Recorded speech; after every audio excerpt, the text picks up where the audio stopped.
Hello everyone, स्वागत है आप सभी का हमारे यूट्यूब चैनल पर। तो जैसा कि आप लोग थंबनेल में देख चुके हो, आज की हम क्लास में जो सीटी का अपना एग्ज़ाम हुआ था 2025 में 26 जुलाई को, उसके मॉर्निंग शिफ्ट का हम आज सॉल्यूशन देखेंगे इंग्लिश सेक्शन वाला।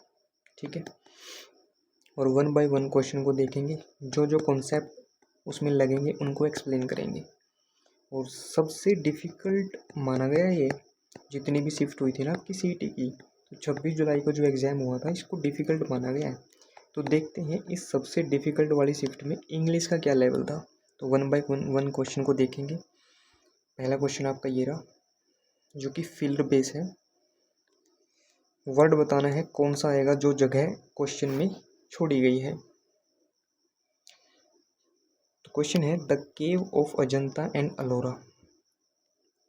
दो क्वेश्चन एक साथ दिए गए हैं, जैसे कि ये 76 एंड 77। तो 76 के ऑप्शन ये रहे और 77 के ऑप्शंस ये रहे। तो स्टार्टिंग में हम जब देखेंगे 76 के ऑप्शन में सारी की सारी वर्ब्स हैं, इज़, आर, वॉज, वर। तो कहीं ना कहीं हमें ये तो पता चल गया कि यहाँ पे वर्ब आएगी, और वर्ब केवल सब्जेक्ट की ही आ सकती है। तो सब्जेक्ट क्या है यहाँ पे? देखो, द आर्टिकल है। आर्टिकल अपने साथ नाउन या प्रोनाउन लेता है। ठीक है, नाउन पक्का लेगा आर्टिकल अपने साथ। तो ये रहा नाउन केव। तो ये जो वर्ब आएगी वो किसकी आएगी? सर, जो ये वर्ब है ना, ये इस केव की आएगी, जो कि केव सब्जेक्ट बन चुका है, इसकी वर्ब आएगी। अब इस क्वेश्चन में ना कुछ गलती है। गलती क्या है देखो, बताता हूँ। अगर हम सब्जेक्ट के हिसाब से वर्ब लगाएं, जो कि सब्जेक्ट हमारा बनता है केव, तो केव एक सिंगुलर सब्जेक्ट है, तो इसके हिसाब से यहाँ पे एक सिंगुलर वर्ब आनी चाहिए। ठीक है, और प्रेजेंट में तो एक ही है हमारे पास, वो है इज़। ग्रामेटिकली तो इज़ यहाँ पे आएगा और ये क्वेश्चन करेक्ट हो जाएगा। लेकिन गलती क्या है, ये क्वेश्चन में केव जो है वो गलती से लिखा गया है। यहाँ पे केव्स आना चाहिए था। उसका रीज़न मैं आपको बताऊँगा क्यों। क्योंकि जब सेंटेंस का हम मीनिंग देखें, तो जो केव है अजंता और एलोरा की, ये दोनों अलग अलग केव हैं, अलग अलग गुफा हैं। यानी कि एक गुफा नहीं है ये, जो कि ये केव लिख सकता है। ये अलग अलग गुफा है, तो यहाँ पे केव्स ही लिखना पड़ेगा। ठीक है, अगर मीनिंग के हिसाब से चलेंगे मेरे भाई, तो यहाँ पे वर्ब आएगी आर। क्यों आएगी? क्योंकि सर ये अजंता और एलोरा की दो अलग अलग गुफाएं हैं, प्लूरल का सेंस दे रही है, इसलिए ये वर्ब यहाँ पे क्या आएगी? आर आएगी। और आंसर की में इसका क्या आंसर दिया है HSSC वालों ने, एक बार कमेंट में बताना। मैंने इसकी आंसर की नहीं देखी है 26 वाले की। ठीक है, अच्छा जी। दूसरा 17वां देखो, कह रहा है कि the cave of Ajanta and Ellora are the magnificent works of sculpture, whoever goes there becomes spellbound. यानी कि मोहित हो गया उसकी खूबसूरती को देख के। Thousands tourist visit these places every year, one can stay in the guest house। तो थाउजेंड्स टूरिस्ट। अब इसका जो आंसर है 77 को, वो आप इजीली लगा सकते हो, क्योंकि ऑफ आएगा। क्योंकि जर्नली हम पढ़ते हैं थाउजेंड्स ऑफ स्टूडेंट्स ऐसे लिखा आता है, थाउजेंड्स फॉर नहीं लिखा आता, फ्रॉम नहीं लिखा आता, एट नहीं लिखा आता। एलिमिनेशन मेथड से हम इजीली कर सकते हैं। लेकिन इसके पीछे का जो लॉजिक है वो मैं आपको एक बार समझा देता हूँ। इसमें क्या होता है, जब भी हमें एग्जैक्ट नंबर दिए होते हैं, क्या दिए होते हैं? Exact number. एग्जैक्ट नंबर जैसे 500 स्टूडेंट,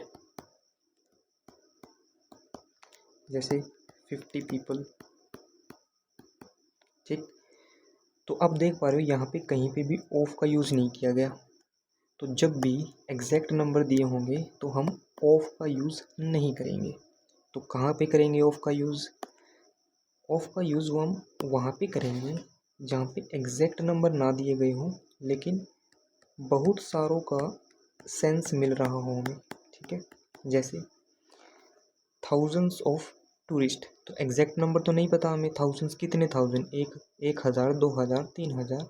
यहाँ पे एग्जैक्ट नंबर नहीं दिए गए तो वहाँ पे प्लूरल लगेगा। जैसे दूसरा एग्जांपल देता हूँ, देखो, मिलियंस ऑफ यूजर्स। तो यहाँ पे ऑफ लगा क्योंकि एग्जैक्ट नंबर नहीं था, मिलियंस ऑफ यूजर्स की बात कही गई है। जैसे मैं यहाँ पे एग्जांपल लिखूँ कि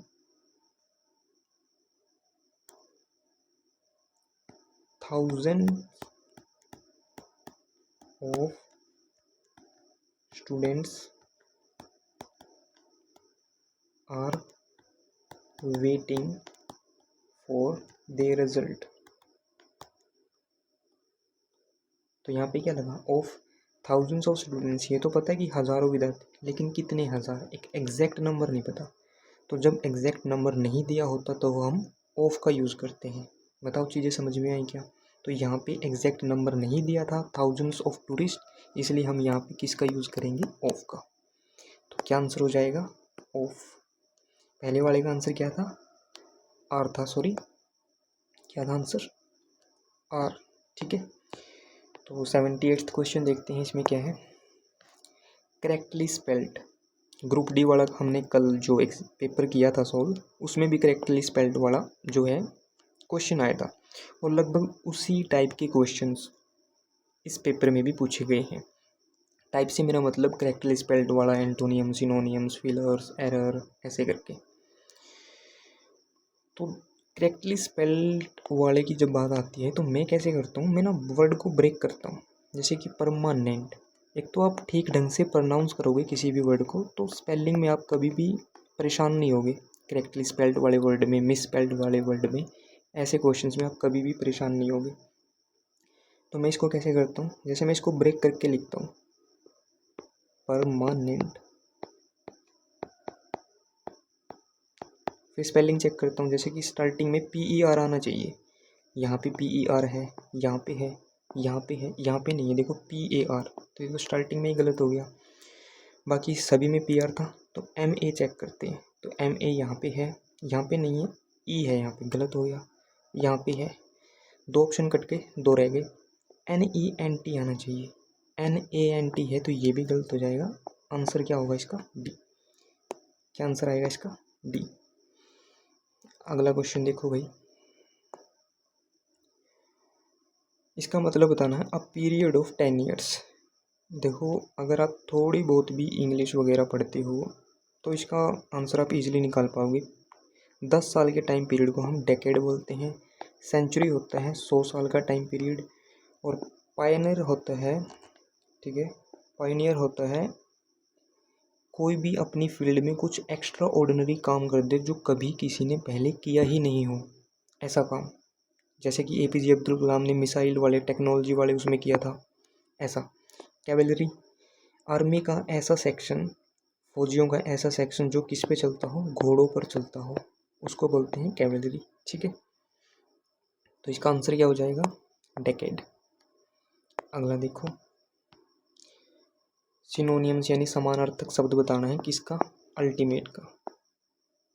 इसका भी आंसर आप बहुत सारे दे ही दोगे क्योंकि अल्टीमेट का मतलब होता है फाइनल स्टेज।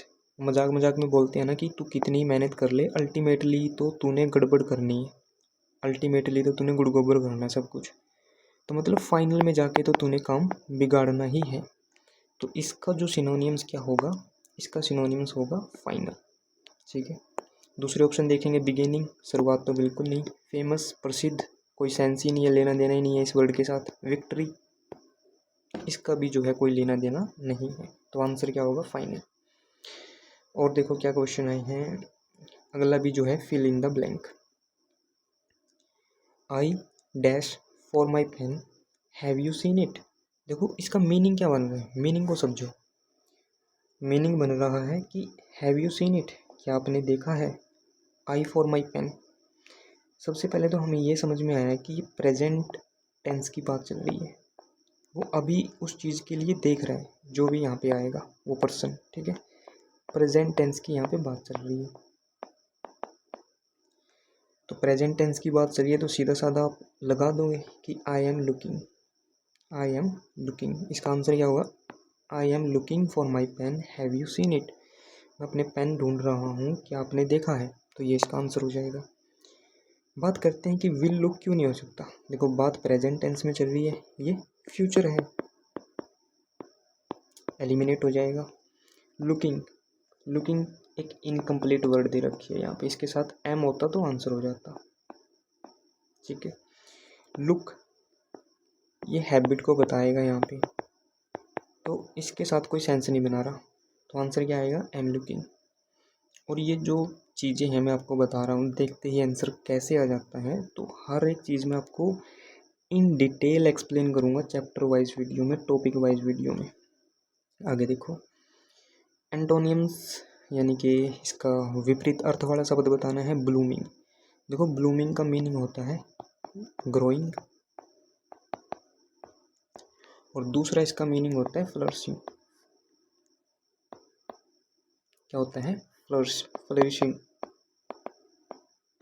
यानी दोनों का पॉजिटिव मीनिंग होता है ग्रो करना कहीं ना कहीं। ठीक है, आगे बढ़ना, तो ऑप्शन आप सीधा देखते ही टिक कर दोगे, ये इसका आंसर होगा फ्लावरिंग। ठीक है, इसका भी सेम मीनिंग होता है, ओ सॉरी क्या बोलते हैं, उल्टा मीनिंग होता है। उल्टा मीनिंग ढूंढना ना, इसमें एंटोनियम्स ढूंढना है।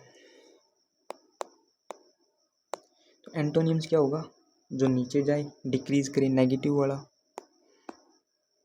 अगर ये वर्ड हमारा पॉजिटिव टोन का है तो नेगेटिव टोन का इसका आंसर हो जाएगा एंटोनियम्स का। ठीक है, पढ़ो इसको ध्यान से, क्या बोला है मैंने, इसका मीनिंग क्या बताया है। मैंने इसका मीनिंग बताया है कि इसका जो मीनिंग रहता है वो रहता है ग्रोइंग और फ्लरिशिंग, यानी कि ग्रो करना, कुछ चीज़ ग्रो कर रही है यहाँ पे, ऐसा कुछ मैंने आपको बताया है। और इसमें इसने पूछा है इसका एंटोनियम्स, तो इसका एंटोनियम्स क्या होगा, इसका नेगेटिव वर्ड जो कि है फेडिंग। फेड होता है धीरे धीरे घट जाना। जैसे हम कपड़ों की दुकान पे पूछते हैं ना कि इसका कलर फेड तो नहीं हो जाएगा, हरियाणवी में तुम सीधा देसी भाषा में फैड बोलना, हाँ भाई फैड तो नहीं हो जाए, लेकिन असली इसका प्रोनाउंसिएशन क्या है, फेड, कि फेड तो नहीं हो जाएगा, यानी धुंधला, घिस तो नहीं जाएगा, थोड़ा हल्का तो नहीं हो जाएगा कलर। ठीक है, तो यहाँ पे डिक्रीज हो रहा है, तो इसका एंटोनिम्स क्या हो जाएगा, फेडिंग। आंसर क्या होगा इसका, फेडिंग। फ्लावरिंग, ये तो इसका सिनोनिम्स है। माइल्ड, माइल्ड होता है ठीक ठाक सा, तो कोई मतलब नहीं बन रहा। एक है क्वाइट, क्वाइट होता है अच्छा खासा, कंप्लीट। देखो यहाँ पे क्वाइट वर्ड आया तो मैं एक बार बता देता हूँ, क्योंकि इस वर्ड पे भी बहुत सारे क्वेश्चन आते हैं, क्योंकि इसके जैसा एक सिमिलर वर्ड होता है। एक तो वर्ड होता है हमारा क्वाइट, इसका मतलब होता है कंप्लीट, ठीक है, अच्छा खासा। एक होता है क्वाइट, अब ये डिफरेंस रहता है। क्वाइट का मतलब होता है शांत, बोलते हैं ना कीप क्वाइट क्लास, चुप हो जाओ सारे के सारे, तो ये होता है क्वाइट, ये होता है क्वाइट। तो सेंटेंस में मीनिंग के हिसाब से लगाना होता है वहाँ पे क्वाइट, और एग्जामिनर वहाँ पे क्वाइट दे देता है, तो वहाँ पे एरर बन जाता है। ठीक है, इन चीज़ों का ध्यान रखना। अगला देखो, अगला पूछा है टू ड्राइव होम का मीनिंग, करेक्ट मीनिंग। तो जो ये ड्राइव होम है ये एक ईडियम है। क्या है, ईडियम, और इसका मीनिंग होता है जोर देना, जोर दे के किसी हम पर्टिकुलर पॉइंट पे जोर दे के बोल रहे हैं, क्योंकि वो पॉइंट क्या है, इम्पोर्टेंट है ना, एम्फेसाइज कर रहे हैं उस बात पर। तो ऑप्शन हमारा क्या हो जाएगा, टू एम्फेसाइज, क्योंकि एम्फेसाइज का होता है किसी पर स्ट्रेस दे के बोलना, जोर दे के बोलना। अब ये ईडियम्स है, अगर आपको पता है तो आप आसानी से निकाल लोगे, बाकी ऑप्शंस नहीं होंगे। बैक टू ओरिजिनल पोजीशन, देखो अगर इसका मीनिंग पता है तो ईजिली आंसर कर दोगे, लेकिन अगर मीनिंग नहीं पता है तो टू ड्राइव होम से आप ये भी अंदाज़ा लगा सकते हो कि to finds one roots, to return to place of rest, back to original positions. तो लग रहे हैं ना कि हाँ ये भी मीनिंग हो सकते हैं, लेकिन एक्चुअल मीनिंग क्या है कि जोर दे के बोलना किसी पॉइंट पे। तो आंसर क्या होगा, टू एम्फेसाइज। अब एम्फेसाइज वर्ड आया है, ये भी बहुत इंपॉर्टेंट है, बहुत बार एग्जाम में आया है। देखो क्या रहता है, एक तो वर्ड होता है एम्फेसिस, ये एम्फेसाइज, और दूसरा होता है एम्फेसाइज, दोनों ही वर्ब होते हैं। और एक होता है नाउन, एम्फेसिस। तो कहाँ पे डिफरेंस आता है, एक ओन प्रेपोजिशन होती है, हम नाउन के साथ तो ओन को यूज़ कर सकते हैं, लेकिन वर्ब के साथ ओन प्रेपोजिशन को यूज़ नहीं कर सकते। तो एग्जामिनर सिमिलर से वर्ड हैं, इसी का फ़ायदा उठा के आपको इसमें कंफ्यूज करता है। ठीक है, अगला क्वेश्चन देखो, ही वॉज बोर्न डैश 1945। देखो ये सारी प्रेपोजिशन है, इसमें भी बच्चे बहुत कंफ्यूज रहते हैं कौन कहाँ पे यूज़ होगी। ऑन जो प्रेपोजिशन है वो होती है डे के साथ यूज़, इन जो प्रेपोजिशन है वो होती है मंथ और ईयर के साथ यूज़, और जो एट है वो टाइम, जैसे एट 4 o'clock, एट 5 o'clock, और 4 जो है वो पर्पज के लिए यूज़ होती है। ठीक है, पर्पज किसी उद्देश्य के लिए, जैसे I am doing it for that purpose वगैरह वगैरह। ठीक है ना। ठीक है सर, और क्या चीज़ें थी और क्या मैं आपसे बताना चाहता था, एक बार नेक्स्ट क्वेश्चन देखें। नेक्स्ट क्वेश्चन है, अल्टरनेटिव फिल करना है। इट सिंस यस्टरडे, देखो नीचे रेनिंग रेनिंग लिखा है तो बारिश की बात हो रही है। It is raining since yesterday, देखो सिंस जो है ना, सिंस ये बहुत काम का वर्ड है और बहुत सारे क्वेश्चन आते हैं। तो सिंस है क्या सर, पार्ट ऑफ स्पीच क्या है इसका, ये प्रेपोजिशन भी है, ये एडवर्ब भी हो सकता है और ये कंजंक्शन भी हो सकता है। ठीक है, और सिंस के साथ हमेशा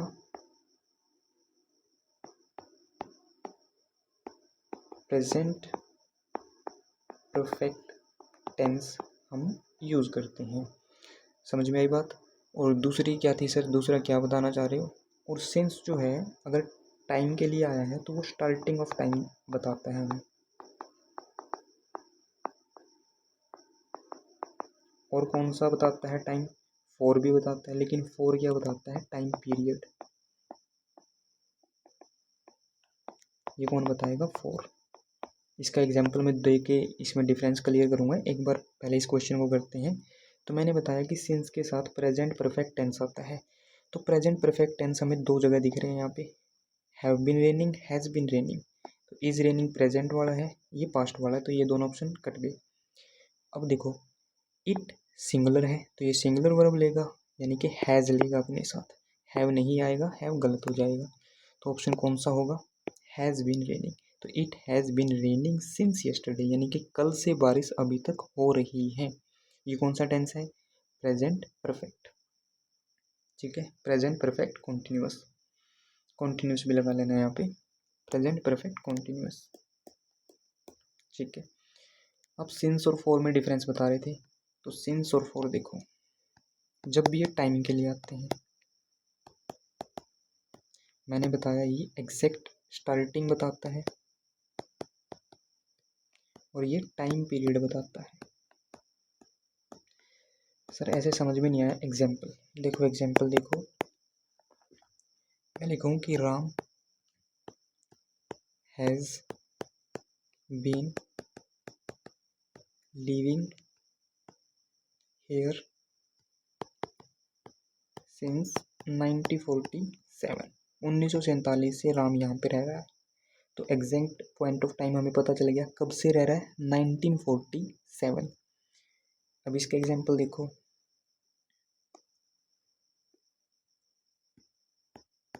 Ram has been living here for 20 years. यहाँ पे देखो मैंने क्या बताया कि वो 20 सालों से यहाँ पे रह रहा है। हमें ये तो पता चल गया टाइम पीरियड कि कितने टाइम से वो रह रहा है, 20 सालों से, लेकिन एग्जैक्ट टाइम नहीं पता चला। पॉइंट ऑफ टाइम यानी स्टार्टिंग, कब से उसने स्टार्ट किया रहना वो नहीं पता चला। बस यही डिफरेंस होता है किसमें, सिंस में।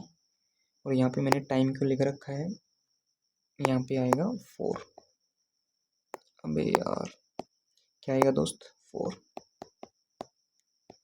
ठीक है, तो ये सारी चीज़ें थी, हमने एक एक करके सभी क्वेश्चंस को देखा, क्या क्या उसमें कॉन्सेप्ट लग रहे थे उनको डिस्कस किया। देखो क्या रहता है ना, इंग्लिश से बच्चा क्यों घबराता है, क्योंकि हर एक चैप्टर में बहुत सारे रूल्स रहते हैं, 40-50 इस टॉपिक के रूल्स, 30 और 20 इस टॉपिक्स के रूल, और फिर उनके एक्सेप्शंस, उन्हीं में कंफ्यूज होकर रह जाता है बच्चा। ठीक है, तो बहुत घबराता है फिर इंग्लिश से कि भाई रूल्स तो मेरे से याद नहीं होने, कैसे क्या चीज़ें मैं करूँगा। तो अगर आप इसी चैनल पर एक वीडियो देखोगे, जो फर्स्ट वीडियो है इस चैनल पर जो मैंने अपलोड की है, उसमें मैंने बताया है कि कैसे क्लासेस मैं आपको कराऊंगा, लॉजिकली समझाऊंगा, रटाऊंगा नहीं, जिससे आप इंग्लिश को समझ पाओ, डरो ना। और याद करने को, सिर्फ याद करने के नाम पे सिर्फ आपको मोस्ट इम्पोर्टेंट 120 रूल, ये चीज़ आपको करवाऊंगा मैं। हर दिन आप लगा लो 10 रूल कर लेंगे तो 12 दिनों में कंप्लीट हो जाएंगे। और हर एक दिन अगर 5 करेंगे तो वो 10 दिन करेंगे तो 12 दिन में कंप्लीट हो जाएंगे, और 5 करेंगे तो 24 दिन में कंप्लीट हो जाएंगे। और मैं ही इनकी रिवीजन कराऊंगा, इन रूल पे बेस्ड कुछ क्वेश्चन ले आऊँगा या डायरेक्ट आपकी रिवीजन करा दिया करूँगा। तो क्लासेस में ही आपको ये 120 रूल करा दूंगा, और इन्हीं 120 रूल में आपके जितने भी एरर, क्वेश्चन जम्बल्ड फॉर्म, ठीक है, फिलर्स, हर एक टाइप का क्वेश्चन आपका यहाँ से बन जाएगा। कोई घबराने वाली बात नहीं है। इन 120 रोल के अंदर ही बैंक वाला भी बन जाता है, बैंक में बहुत हाई लेवल आता है इंग्लिश का। एसएससी वाले भी बन जाएंगे सारे, और एचएसएससी वाले भी। दूसरा बच्चे को डर लगता है वोकैब से। वोकैब का भी मैंने बताया है कि कैसे मैं रूट वर्ड के थ्रू करवाऊंगा, टोन के थ्रू। टोन कब काम आती है, जब किसी वर्ड का हमें मीनिंग नहीं पता होता, और तब भी हम कैसे क्वेश्चन को सोल्व कर सकते हैं, उसका एंटोनियम सिनोनिम्स बता सकते हैं टोन बता के, कि पॉजिटिव टोन का वर्ड है या नेगेटिव टोन का वर्ड है, ये सारी चीज़ें। और हर रोज़ के 5 से 7 वर्ड, 2 से 3 ईडियम, 1 से 3 फ्रेजल वर्ब, ऐसे हम करेंगे, और अगले दिन उसका रिवीजन वगैरह। तो ये सब कुछ मैं पहले क्लास में बता चुका हूँ, आप जाके देख लेना। क्लास कब से स्टार्ट होंगी, ये जो 10 प्रीवियस ईयर पेपर मैं करा रहा हूँ, इससे पहले मैं ग्रुप डी का करवा चुका हूँ, ये सीटी का था। तो ऐसे करके 8 पेपर और करवाऊँगा। उसके बाद रेगुलर अपनी टॉपिक वाइज क्लास स्टार्ट हो जाएगी। सबसे पहली क्लास रहेगी सेंटेंस स्ट्रक्चर वाली, ठीक है, क्योंकि सारा कुछ सेंटेंस पे ही निर्भर है। सेंटेंस में ही एरर मिलता है, सेंटेंस में ही बीच में कहीं फिल करनी पड़ती हैं चीज़ें, ठीक है। तो वही चीज़ें रहती हैं, सब कुछ सेंटेंस में, सेंटेंस पर डिपेंडेंट रहता है, एरर भी सेंटेंस में होता है। तो हर एक चीज़ हम इंग्लिश को लॉजिकली करेंगे। तो चीज़ें आपके अगर पसंद आई, कंटेंट पसंद आया, तो इस चैनल से आप जुड़ सकते हो, चैनल को सब्सक्राइब करके। और बात रही मैथ की, तो मैथ मैं करवा रहा हूँ LSN कंप्यूटर यूट्यूब चैनल पर। बेसिक से मैथ वहाँ पे चल रहा है भाई, जाके देख सकते हो आप। पूरा अरिथमेटिक मैंने ख़त्म कर दिया वहाँ पे, एडवांस मैथ स्टार्ट है, नंबर सिस्टम हम कर रहे हैं। तो वहाँ पे मैथ अगर आपको देखना है तो देख सकते हो। इस चैनल पर मैं मैथ की कुछ जो मोस्ट इम्पॉर्टेंट वीडियोज़ है छोटी छोटी, जैसे कि स्क्वायर्स क्यूब्स कैसे निकालते हैं, ठीक है, सिंप्लीफिकेशंस और टेबल्स वगैरह, कैलकुलेशन कैसे फास्ट करते हैं, ठीक है, ये चीज़ें, सर्ट्स एंड इंडस्ट्रीज का ताकन करनी, तो ऐसी छोटी छोटी वीडियो में लाता रहूँगा, लेकिन मेन फोकस इंग्लिश पे रहेगा अभी के लिए। तो मिलते हैं आपसे नेक्स्ट वीडियो में। ग्रुप डी का पेपर अगला होगा, क्योंकि आज सीटी का, कल को फिर ग्रुप डी का, ठीक है। ऐसे करके 5-5 पेपर दोनों के कराएंगे, 10 पेपर कंप्लीट करवाएंगे। तो नेक्स्ट वीडियो में आपसे मिलते हैं। बहुत बहुत धन्यवाद, थैंक यू सो मच।